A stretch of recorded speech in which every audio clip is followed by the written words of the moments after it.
ओम प्रकाश राजभर के बारे में आप क्या कहना चाहेंगे? आप ही के समाज के हैं वो, और उनको समाजवादी पार्टी कम सीटें दे रही है, सुनने में आ रहा है। देखिए भाई साहब, वो इस लालच में गए हुए थे कि हमें ज्यादा सीटें मिलेंगी। ऐसा है कि सब बोलने को तो बोलते हैं, लेकिन माननीय ओम प्रकाश जी बहुत बड़े मजे हुए खिलाड़ी हैं जी, बहुत मजे हुए खिलाड़ी हैं जी।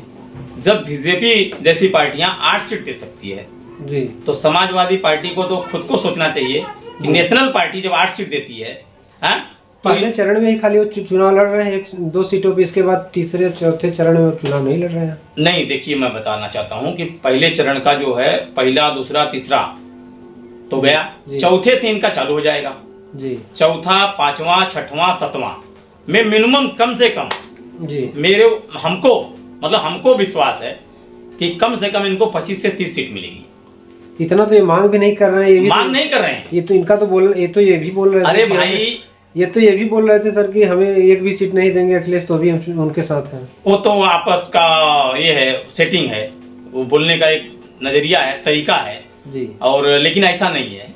और आज पूरे उत्तर प्रदेश की तो बात छोड़ दीजिए, पूरे भारत में जी, आज अगर कोई है जी, कोई गरीबों को लड़ाई लड़ने वाला व्यक्ति है, गरीबों का अगर मसीहा है तो माननीय ओम प्रकाश राजभर है।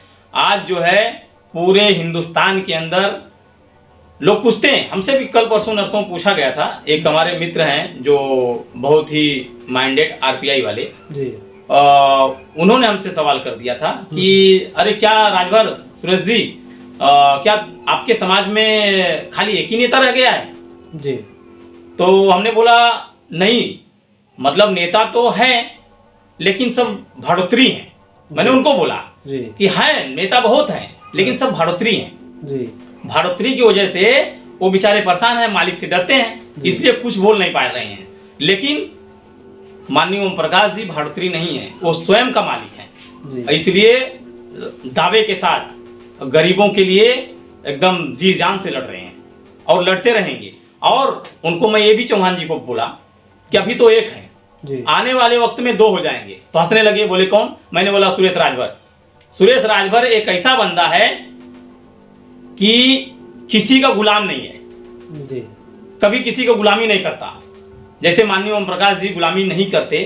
और भरी सभा में जैसे बीजेपी से मंत्री थे जी, मंत्री पद से इस्तीफा देके और सीधा मतलब हट गए, किसके लिए हट गए? गरीब जनता के लिए हट गए, क्योंकि गरीब जनता ही उनको जी जी विधानसभा में चुन के जा। तो आपका समर्थन ओम प्रकाश राजभर के साथ है उत्तर प्रदेश के चुनाव में? ऐसा है, हमारा कोई समर्थन नहीं है, कोई ऐसा नहीं है, लेकिन हम उनको दिल जान से चाहते हैं और मानते हैं। ठीक है, आप अपना व्यक्तिगत संबंध? हमारा व्यक्तिगत संबंध उनसे, और हमको अच्छा लगता है कि कम से कम एक बंदा, एक आदमी जो है हमारे गरीब बंधुओं के लिए, गरीब भाइयों के लिए, जनता के लिए परिश्रम कर रहा है। आदमी इतना कड़ी मेहनत कर रहा है, इतना ज्यादा कड़ी मेहनत कर रहा है कि उसका हिसाब ही नहीं। क्योंकि अगर वो चाहा होता आदमी तो कुर्सी मिली थी, कुर्सी की लालच बहुत ज्यादा होती है लोगों के पास जी, तो कुर्सी छोड़ता नहीं। भाजपा वाले तो बोलते हैं कि इस बार इनकी जमानत जब्त हो जाएगी, इस बार राजनीति खत्म हो जाएगी। देखो,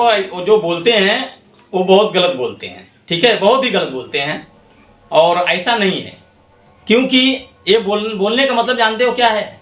क्योंकि इनके अंदर थोड़ा छल है,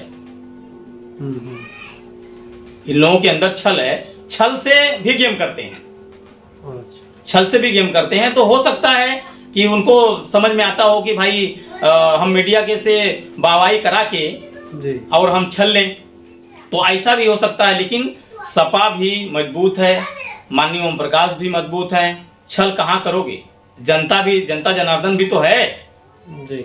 और पूरे उत्तर प्रदेश का नतीजा देख ही रहे हो आप, क्या कंडीशन चल रहा है। चलिए, बहुत बहुत धन्यवाद आपका, आपने हमारे चैनल के धन्यवाद, इतना समय दिया आपने, धन्यवाद।